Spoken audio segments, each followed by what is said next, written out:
All right. Hello, lovelies, and welcome to LitCon 2021. Today we are talking about urban fantasy in modern times. And we've got some great authors with us to have this conversation. So without further ado, I'm going to go ahead and let them introduce themselves to you. Alex, do you want to start? Sure. I'm Alex G Zarate. I'm an author, artist, and photographer. I like to write urban fantasy and science fiction. Currently have 5 urban fantasy books out, and they lean into the supernatural suspense. Awesome. And then we've also got Becca with us today. Hello, my name's Rebecca FLynn. My urban paranormal fantasy series kind of brings obscure mythological creatures to the foreground, the kind of creatures that you don't normally see. So I went obscure. Obscure is always fun. And for those of you who don't know me, my name is Heidi Angell, and I'm the author of the Hunters Saga, which is for those who believe that vampires should be killed and not kissed. So we're going to go ahead and get started. We may have another author joining us in a little bit. She may be running late from another event. So if she pops in, we'll give her a chance to introduce herself and then get back to the questions. But to get us started, what is your favorite urban fantasy book and why? And we'll start with Becca, work our way backwards. All right, then.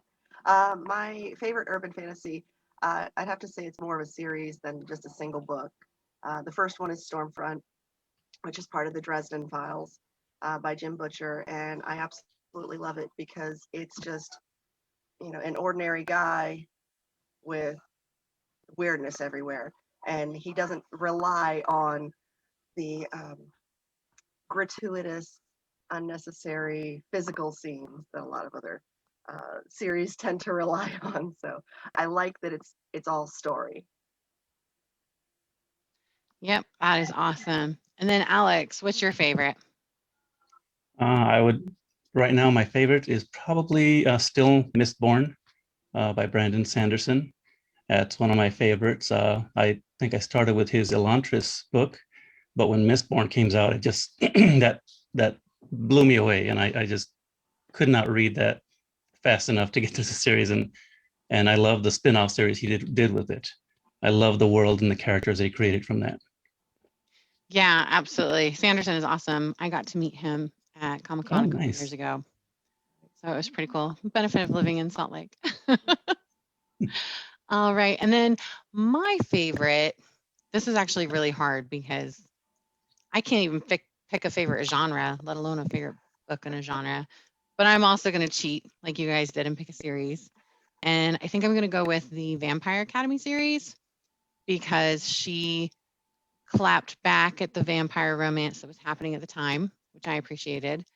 And she also took an interesting dive into different existing folklore and gave us a fun new twist on it without completely destroying what the world sees vampires as, like some people who will remain unnamed because I'm nice like that. All right. So Alex, we'll go ahead and start with you on this next one. Tell us a little bit about the world that you've created in your urban fantasy. The world I created is basically the same one we're in. I have it as the main character is a boy named Tommy, and he comes across a kitten. Well, he's a little boy, and the kitten can read, well, it can see thoughts, and it can teleport, and it shares these gifts with him. So it allows him to use these same abilities, and that opens the door so he can see the world around him. He can see thoughts and images. That also bridges the language gap, so there's no need for words that are coming from the cat to try to figure out what he's saying. It's just images. So it's just a matter of they're communicating in that way, and they can teleport and go places. But for the most part, he sees the bad things that are happening. He can see the good things. He can retrieve thought images from objects. So it's a fun series. I love how I kind of kept it that he has to keep it a secret because no one else can see these things. If you tell someone you can see thoughts, that immediately, well, how are you going to prove it? There's no way. And because he can actually have this ability, he actually understands the repercussions as to what would happen if he starts bringing this out. So it isn't until someone, pretty much stumbles upon it that someone ever finds out. But I've got the 5 books so far. The first 3 are his childhood, and the second 3 are going to be about his teen years going into adulthood. And I've already gotten book 5. That's Reflections in Darkness, and that's him at 16 years old, and he finds out that there are more like him, and one has turned to the dark side. Oh, So I love it. That's the joy of teenage writing for teenagers. You get to have that moral quandary and not have, I don't know, like this whole, I don't know what I'm trying to think, like Weeds and Breaking Bad for adults. It's like we're dabbling in the bad, but we don't care about being good anymore. With the teenagers, you get to do the whole dabbling in the bad, but you want to be good and pushing that, element. I love that. So I know your book is about a teenager. Is it appropriate for teenagers? It is. There are some dark elements because, of course, when the characters go bad, they are killing, and he's in the third book, I should say. There's neighbors killed. First book, there's actually a trained killer who comes across the cat and decides he must have this unique being, so he's hunting him and the little boy. And it's like, okay, he's torturing and murdering anybody in his way. So those are the dark elements I play with. However, I don't entertain swearing. I don't have any sex or drugs or anything in there. So it falls solidly in the young adult. However, the intensity of the darkness may turn away some of the younger readers. But for the overall general young adult novel, it pretty well sits in there. Awesome. I have a almost 17-year-old, so I struggle keeping him in books. So I get excited when I find new series that are more than 1 or 2 books in. Oh yeah. All right. And Rebecca, tell us a little bit about your world. Basically, it's where we are now, and I've got my main character is female. She is a supernatural bounty hunter.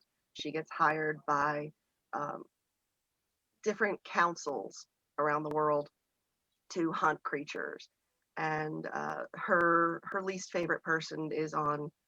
They call themselves the council, and he is her absolute least favorite person. The only reason that she still talks to them is because they pay her quite a bit of money. But she goes around and they call her up if there's a creature that's kind of terrorizing an area or something. The people that are in that area don't actually know that that's what it is. They think that it's a wild animal, or that, the kids are exaggerating, because in my world, people don't know that these things are out there. Because I've noticed that um, a lot of times people as individuals can take that kind of stuff. People as a whole group can't handle those things. So if you kind of open up that can of worms, you get well, how long has this been going on? And, oh, what is the government lying to us about now? That kind of thing. And it just opens up a whole other area that I just don't even want to touch at this point. But I've got 2 books that are published right now. I'm actually almost done with the third one. It's a trilogy. It's called the Pandora Chronicles. The first one is called The Wild Hunted, and the second one is Iron Will. Each of the 3 books is focused on a different mythology. So the first one is creatures that are from Celtic mythology. The second one is from Greek, and the third one is Egyptian. So cool. And I tried to stay away from, like I said, I tried to stay away from the well-known creatures and the things that everybody's familiar with, because when I first started writing, everything was flooded with vampires and werewolves. They were just everywhere. And I was like, I want to go a different route. I want to expose people to other things that are in mythology. So I picked weird things that you don't think you've heard of. You may have seen it at some point, but I tried to pick things that were really different. That is cool. That sounds like a ton of fun. Have you read Rebecca Jonesy's? Oh, I'm totally drawing a blank with the series, but she has a series that she kind of does the same thing, but it's a creature who is born of Mab, and she's sent out to recover the creatures who went to the New World and basically went insane. Oh And so my. she ties American mythos back to creatures from the old world Oh, and the okay. similarities of those, and then how they got twisted because of some corruption. And she hasn't revealed what the corruption is, but there's a part of me that's just like, okay, I got to know what it is. Yeah, I've So kind of crossed yeah, over mythologies and made those connections between the different mythologies and because it's there really are. fun. Oh yeah, I love doing the research. I Yeah, love it. yeah. And I like that you're doing different and unique ones. And that was one of the things that drew me to Rebecca too, because after Rick Riordan came out with his Hmm. demigods, and then he started going all over the place, and then he brought them all together, everybody started doing it. And it's the same thing that you're saying, it's all werewolves and Hmm. common mythologies. It's fun Hmm. to explore the different ones. Yep. So that is cool. That is very cool. Okay. Um, so Alex, what are some of the tropes of urban fantasy that you embrace in your series? For me, the tropes of basically the hero tale and kind of like the suffering uh, protagonist who is going through his journey and struggling the whole way through. For me, because I start him at childhood, I have him begin this journey after losing his father. So he's already grieving on this process, and then he has this kitten that brings him out of it. Mhm. But it also gives him these abilities to see these things in the world, which turn out to be there's some good things, but there's a lot of darkness out there as well. So he's as he grows, he finds new things that are more difficult to endure. So I maintain that heroic, suffering character throughout. So he's overcoming these things and becoming stronger for it.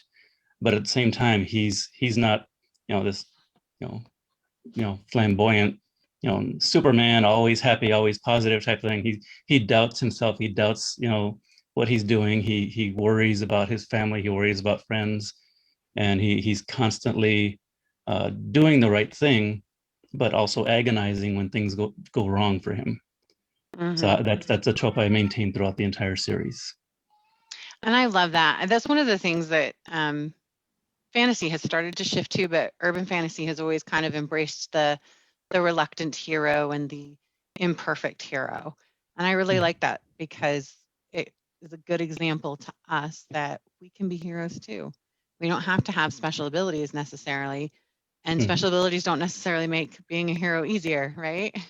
Exactly. Yeah, so that is awesome. That is fun. Becca, how about you? What are some of the tropes that you embrace? Well, for me, I had actually read an article about the tropes to stay away from, and I was like, most of these are absolutely popular. Like for me, the trilogy is one, Hmm. and the idea of the trilogy. I mean, you've got Star Wars, you've got Lord of the Rings, and all these other series that I've read. You've got little sections that are grouped together by trilogy, and to me, when you've got a story, you don't want to do it too short because then the reader goes, but but what's after this? There's nothing left.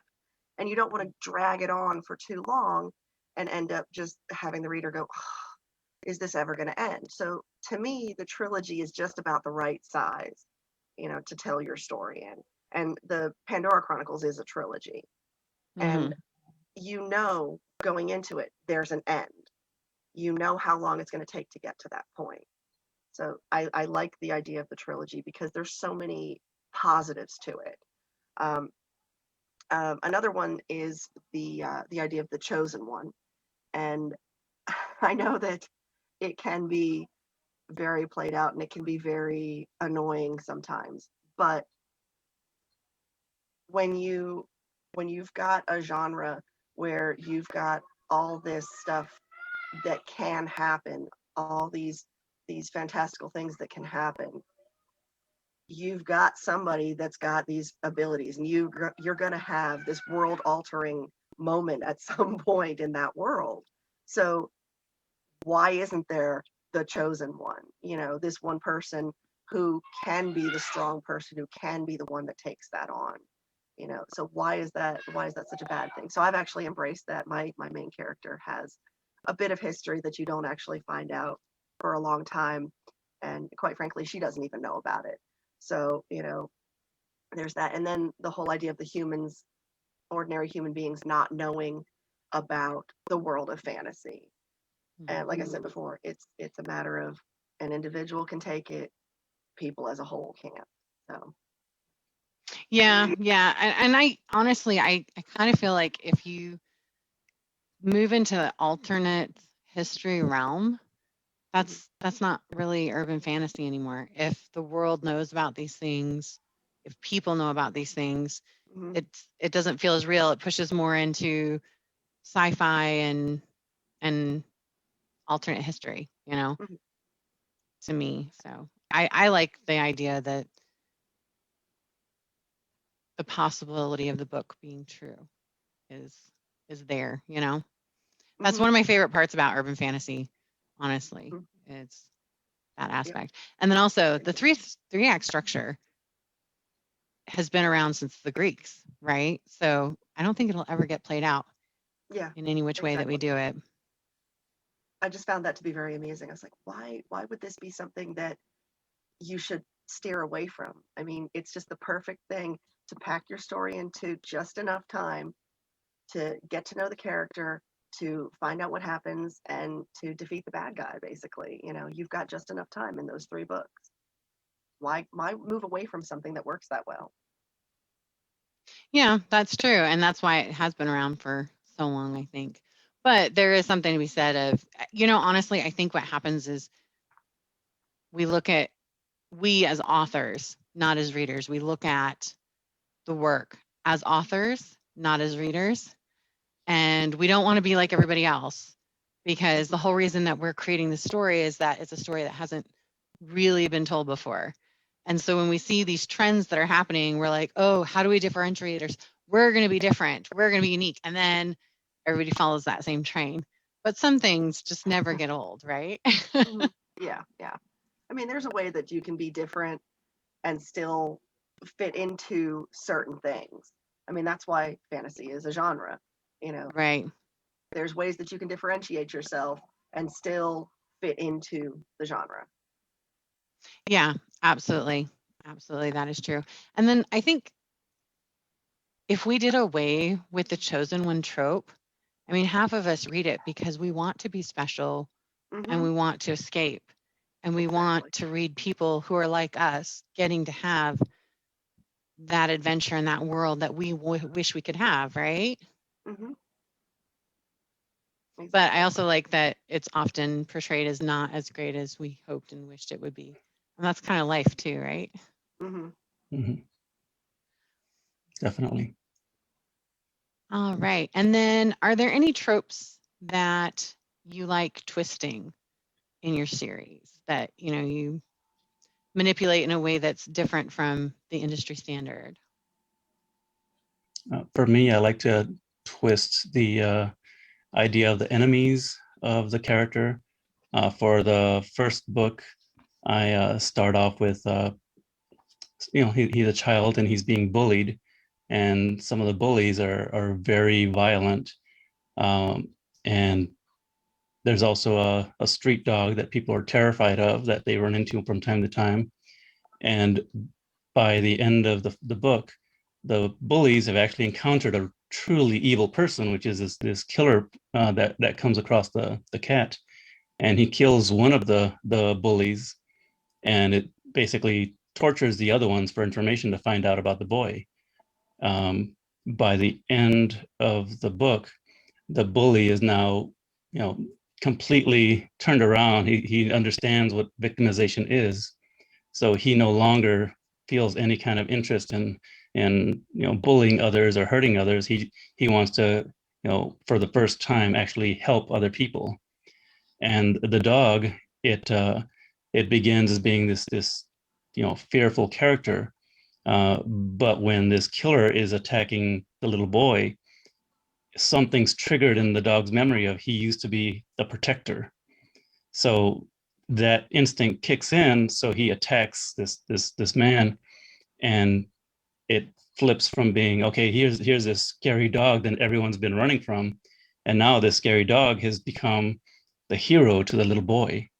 Mhm. So it's like I kind of play off of, there are bad characters in the story, but I try to make sure I can flip, any kind of bully, any kind of bad, influence into something that, well, what happens if this bully becomes a friend of the hero, or this, vicious street dog suddenly, develops this sense of, wait, I used to be a puppy and I was taking care of my owner, and then all of a sudden he reverts to that because he sees someone that's in danger, so he goes after it. And it's a nice way of taking away the clear black and white. This is the enemy, you have to always hate this enemy, and this is the hero, you always have to cheer for the hero. The hero, even in my story, he's learning as he goes, so he does make mistakes.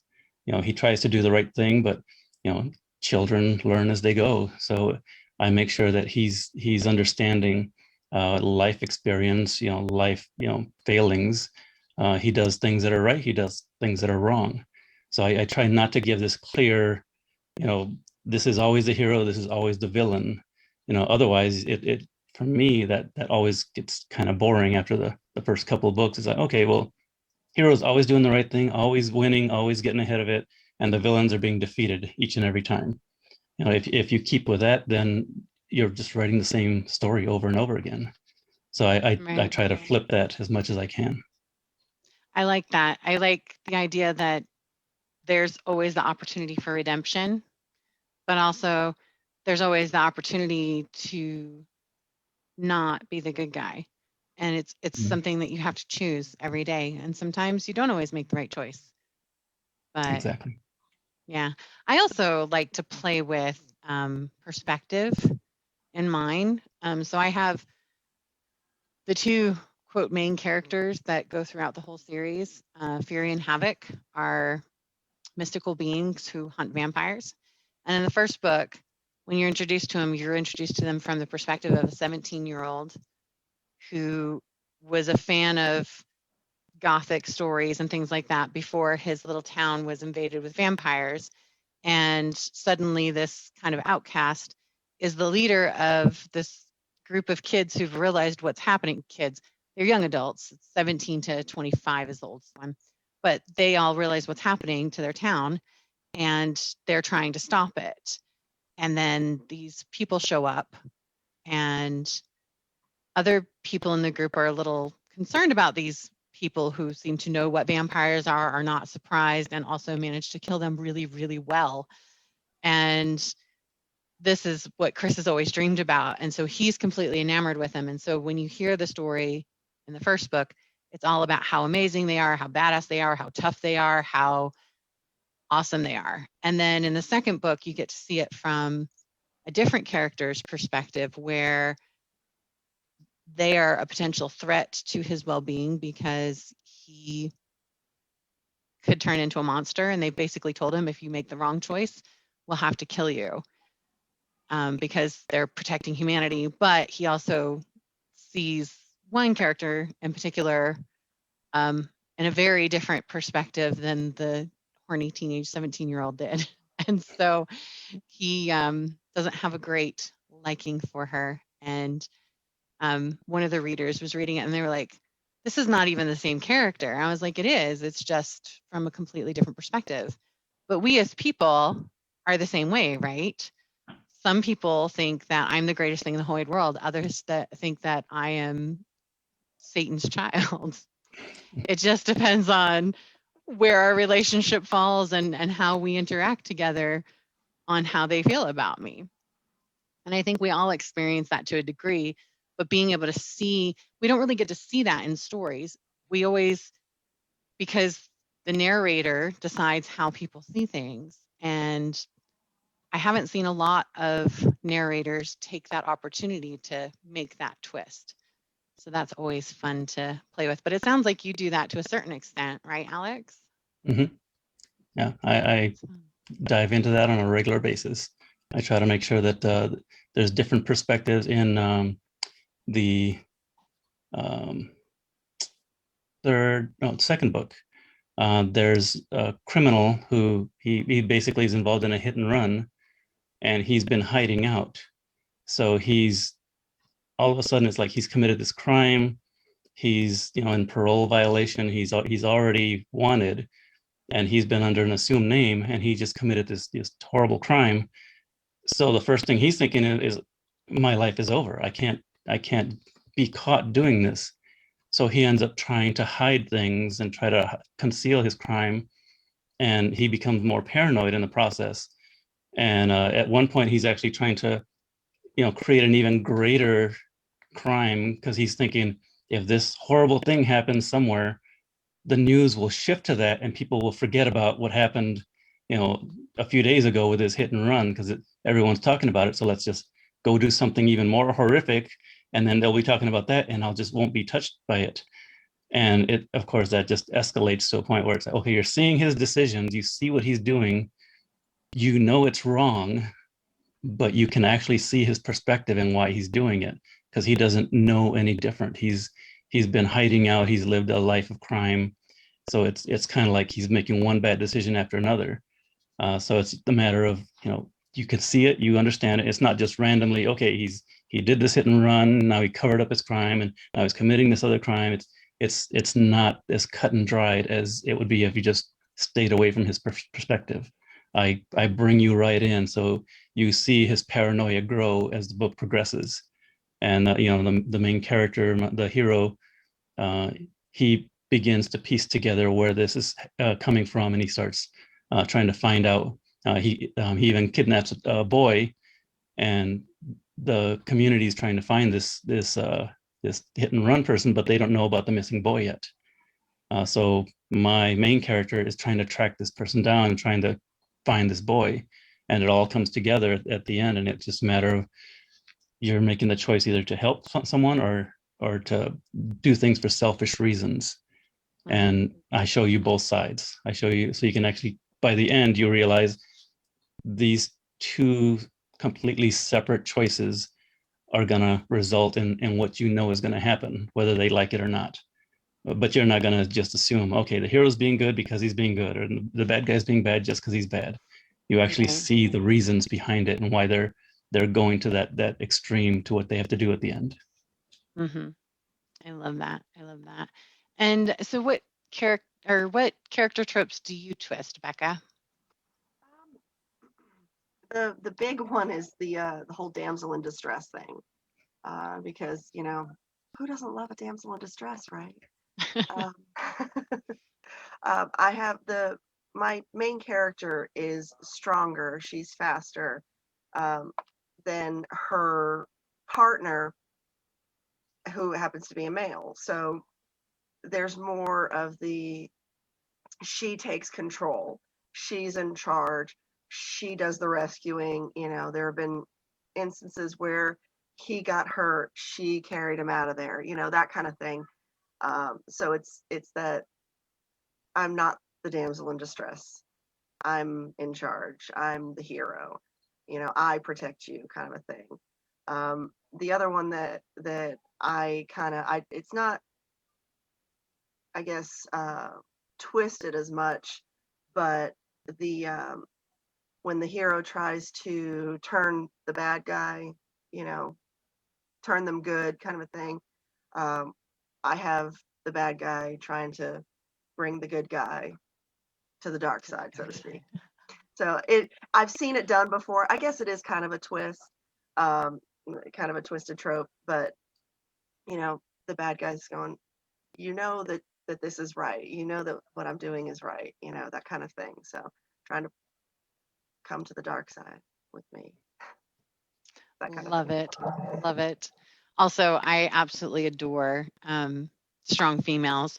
For those who aren't familiar with my many genres, I write in urban fantasy, I write in apocalyptic, I write in psychic detective thrillers and his, uh, young adult thrillers and nonfiction and children's book and poetry.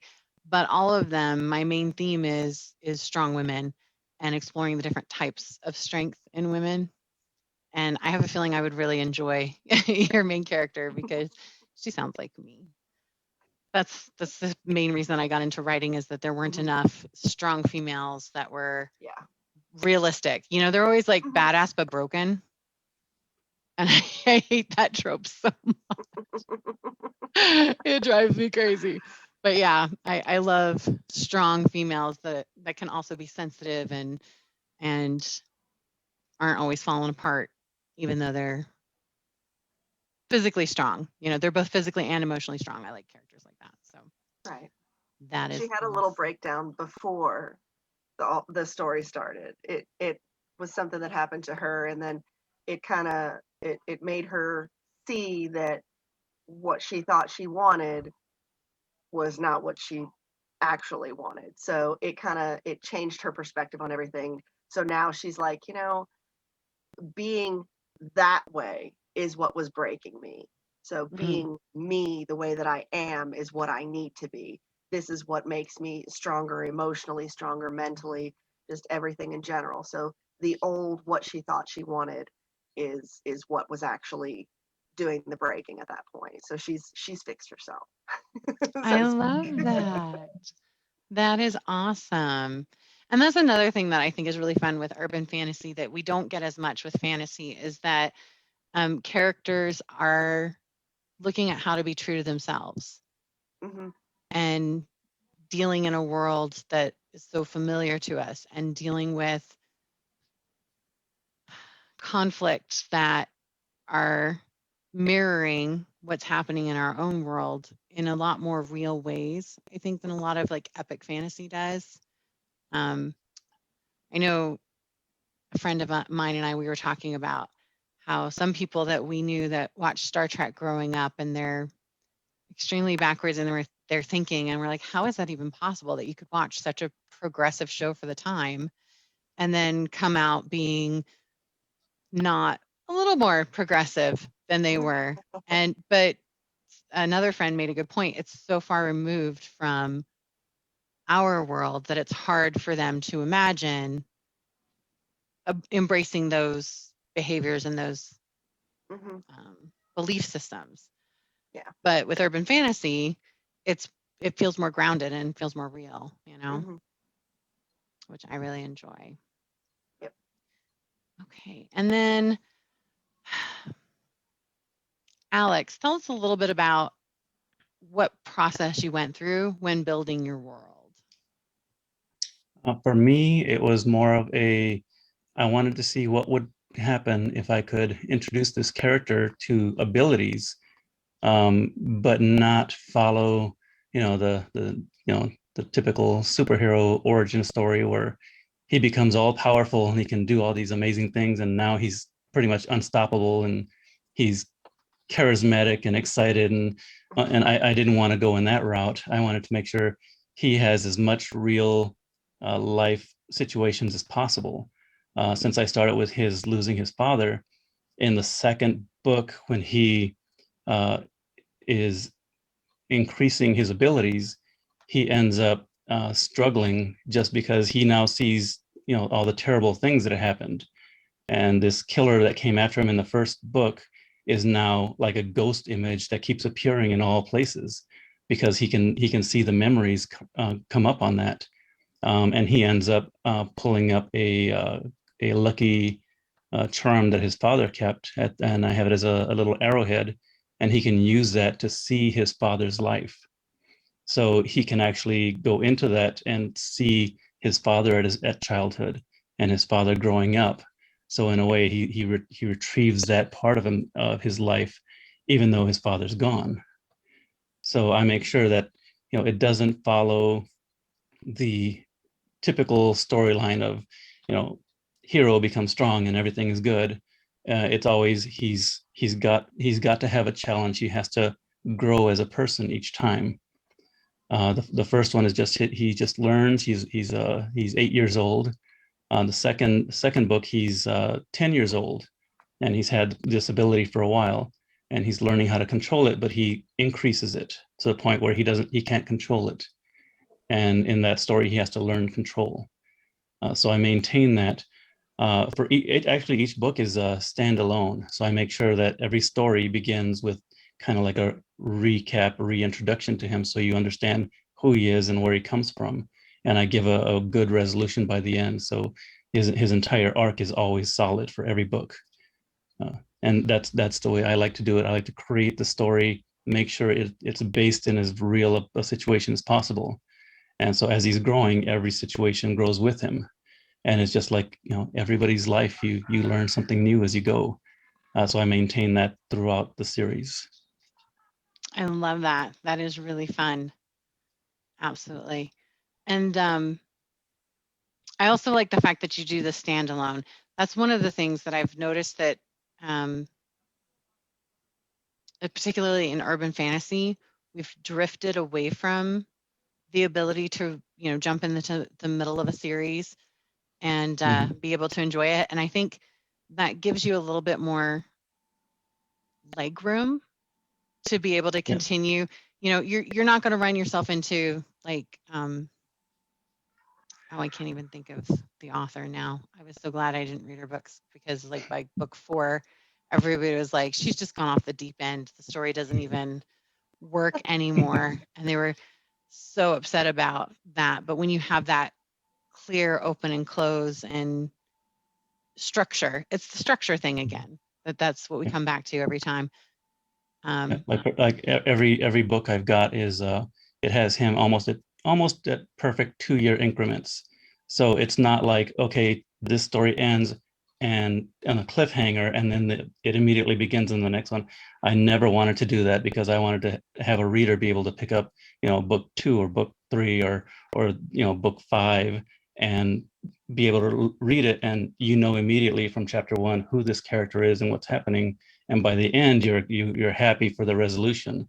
I didn't want to have, okay, you need to read book 1 to understand book 5 and to actually see, where he comes from. Because if you do that, then okay, if someone sees book 5 and they immediately, oh, I don't want to pick up a book 5, even though it looks good and it looks exciting and people talking about it, I don't want to get it, because book 1 has to be the beginning of it, and it has to progress to it. No, I prefer, even though they're part of the same storyline, each one can stand alone. And that's one of the things I set out from the very beginning. And I absolutely love that. That's one of the things that I always get nervous when I see these huge, like 16 book series. And I'm like, if I buy the first one and I hate it, am I going to be able to stop myself from buying the others just to finish the set?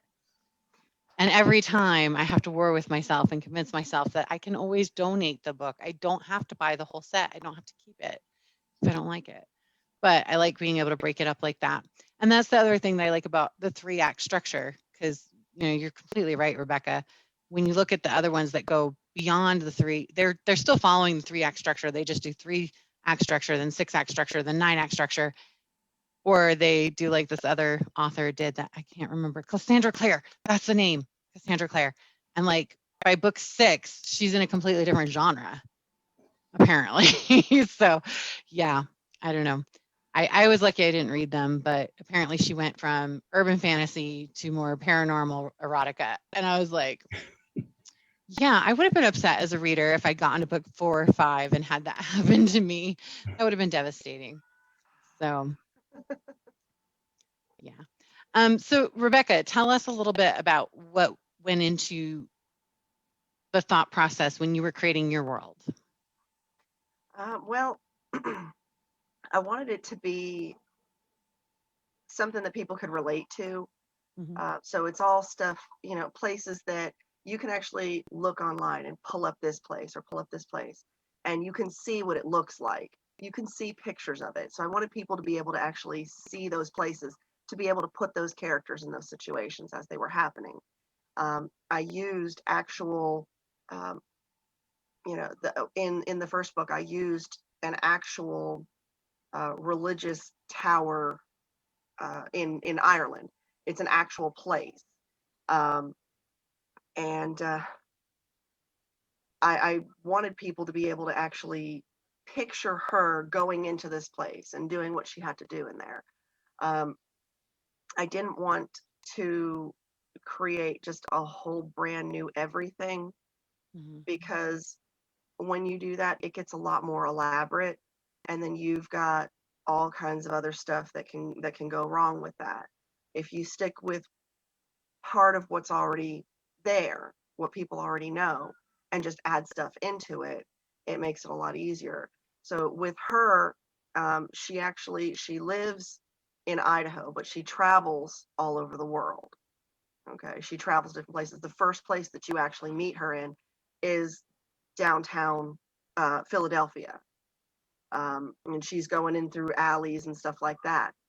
So it's a place where you can actually look at it on a map. Mm-hmm. She will go just about anywhere. It doesn't matter where it is. She'll travel there. Um, she is she was kind of created. My husband helped me with a lot of the researching and stuff like that, and she was kind of created through something where we were kind of talking about some stuff, and we were going back and forth, and I was like, what if she's like this girl is like a bounty hunter, but she hunts creatures, and it just kind of snowballed from there and stuff. And her name is not ordinary, to say the least. Because her whole backstory is she was actually found as a baby. She doesn't know who her parents are. She was found as a baby under a statue of Hades. So the statue had fallen over, and there was a little area underneath, and she was underneath the statue when this guy found her, and he raised her as his own child. So her name is actually Hades. Her name is Hades Blackhawk. She was raised by a man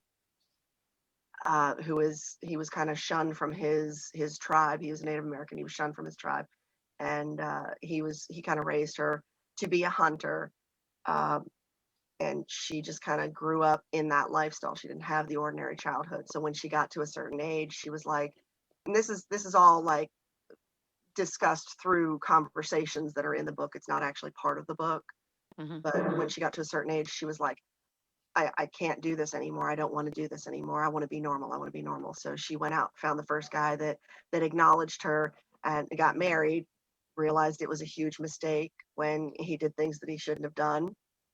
And when she got to that point, she was like, this is not what I want. This is probably the worst thing for me. Mm-hmm. She thought that what she should be is, little Susie homemaker, marry the rich attorney, be the trophy wife, that kind of thing, because she wasn't really raised around other kids. She didn't have a normal childhood.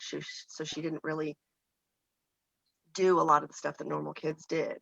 But when she stepped out into the real world on her own as an adult, she was like, but all these other people are doing this. Shouldn't I be doing that? Mm-hmm. Once she did it, she realized this is not for me. She's too much of an alpha herself to be submissive in that respect. So it it kind of it broke that part of her that wanted to be normal, Mm-hmm. and now she kind of embraced the weird, embraced the insanity, um, and that's kind of where she is now at this point. Is she feels whole now. She feels like this is where I need to be. This is what I do. Mm-hmm. There's nothing else to me at this point. I'm not that person. This is me. Um, and she had met her partner through her father, her, I guess, adoptive father, and they just they've been best friends, and with him, she is able to be that child that she was. So they kind of have the little, back and forth where she kind of sticks her tongue out at him, or like she calls him punk and stuff like that, and she's able to have that child relationship with somebody at that point that she never had before. She's able to add that to her life now and have that little aspect that she thought she was missing. So there's a lot of stuff that she thought was necessary that she discovers is not. We talked a lot about that. He's been very helpful with kind of breaking apart what I thought I wanted to do and going, well, if you do this, do you really think that's going to make sense? And so he's been a huge help for that kind of stuff. Well, that's awesome. Yeah, I use my husband to practice the fight scenes. He doesn't like it. That's so great. But yeah, it is. Yeah, it's fun. But do you do that, Alex? Do you like work through scenes with a partner? Is there someone that you kind of collaborate with when you're working through how things are going to play out? Not exactly. I usually have it gone through either a beta reader or my editor, and I get the feedback from them. My gal does not like reading, which is something Yeah, I would not have Billy's thought, bat. but that's okay. That's hard being a Yeah. writer. Well, the I key is, completely agree. yeah, you learn to balance each other. My husband hasn't read a single one of my books, and then one of my friends was like, "Well, that's horrible." I was like, "No, not really, because the last time he read a book was in college because he had to." So the fact that he supports something that he doesn't benefit from directly, I think is even better than, having somebody. But he does help me with the fight scenes because he's ex-military, and he helps me with the guns too, because Same I know here. knives, but I'm really bad about guns. It's just not my thing. So he's really great about helping troubleshoot those things, but hasn't read a single thing. We just talk it through.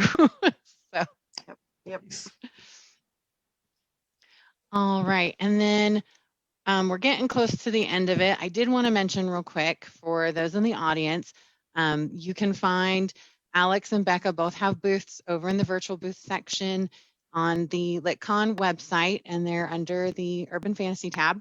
Be sure to check those out. Also, they are both participating in the cover wars, which are also at the bottom of that page.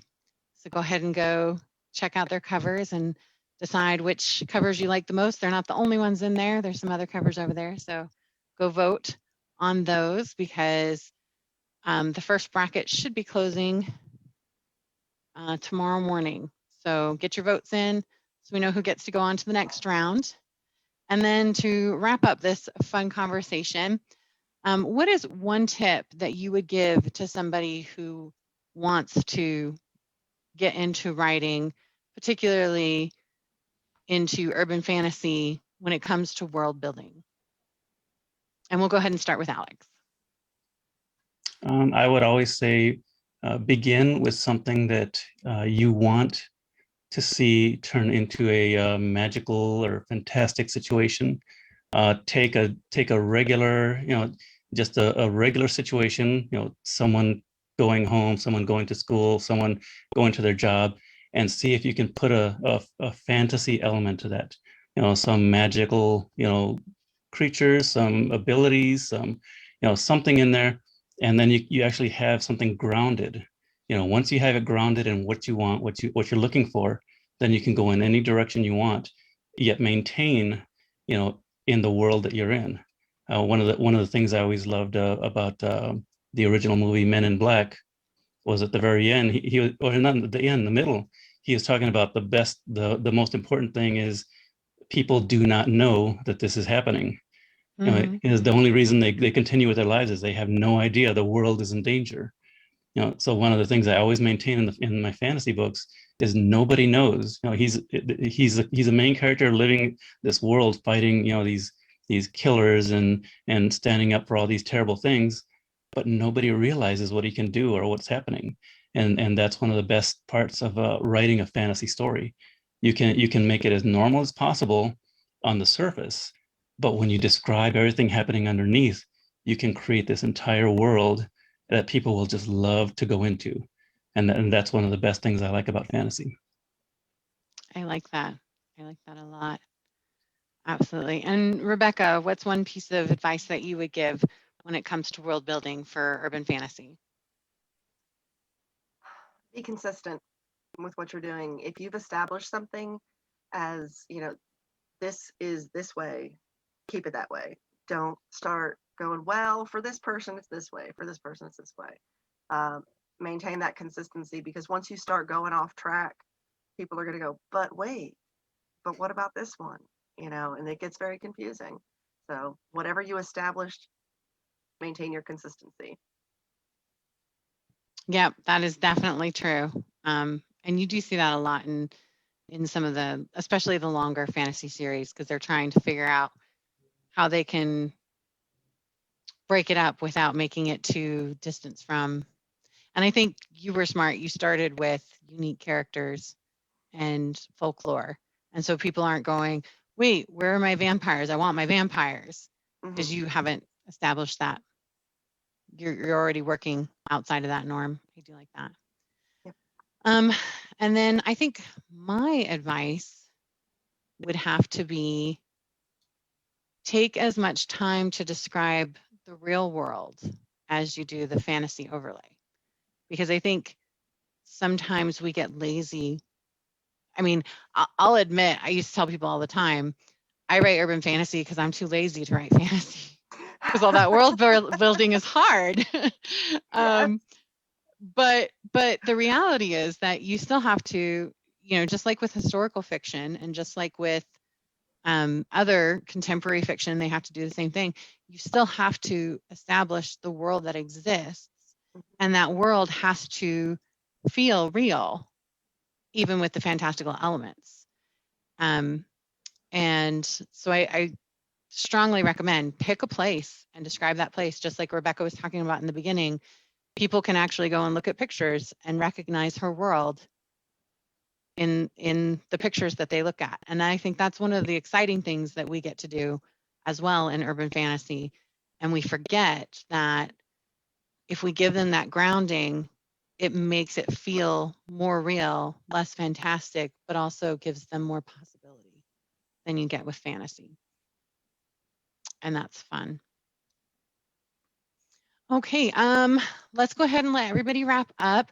Alex, tell everybody where they can find you, not only at LitCon, but also after LitCon is over. Okay. You can find me at alexgzarate.com, and you can find me in any social media, Alex G Zarate. I've recently started posting video clips on TikTok as well, not of me, but the genre in general. And I'm on Twitter, Instagram, Facebook, and pretty much anywhere and everywhere. And of course on Amazon, Alex G Zarate. All right, and Rebecca, tell us where we can find you. I'm on Facebook, Rebecca FLynn author. I'm on Twitter at Rebecca FLynn 79. You can find my stuff on blackrosewriting.com. That's my publisher. And I don't have a website, so I'm not cool like that. I don't have one of those quite yet, but Facebook and Twitter are usually the best places to find me. I post updates and things like that, cover reveals, all that fun stuff. Okay, awesome. And for those of you who haven't followed me, you can find me at HeidiAngell.com, and that's Angel with 2 L's because I'm not that kind of angel. And thanks so much for being a part of this Urban Fantasy panel. Be sure to go and check out LitCon Lounge because we are getting pretty darn close to After Dark, where the authors get together, maybe get a couple drinks, get chit-chatting, and there's no plan, there's no topic in particular. You can come and rub elbows with each other. And as readers, you're welcome to join as well. Just let the host know that you want to join in the comments, and he'll send you the link. this is for all of us to get a chance to kind of get together and hang out like you would at a real con. You know, after all of the presentations are done, we all go to the after party, right? So we look forward to seeing you guys over there. And then also be sure to check out the litcon.org website, and under the fantasy section we have a whole bunch of really fun panels that are going to be happening over the next 2 days, and then we also have a couple of blog hops, and there is a giveaway out there. So I know that Alex has a book that's going to be in the giveaway, so you guys should go check that out, find out all the fun that's going on, and let us know what you'd like to see more of at litcon. Thanks so much and have a great night. Night. Good night. Mhm.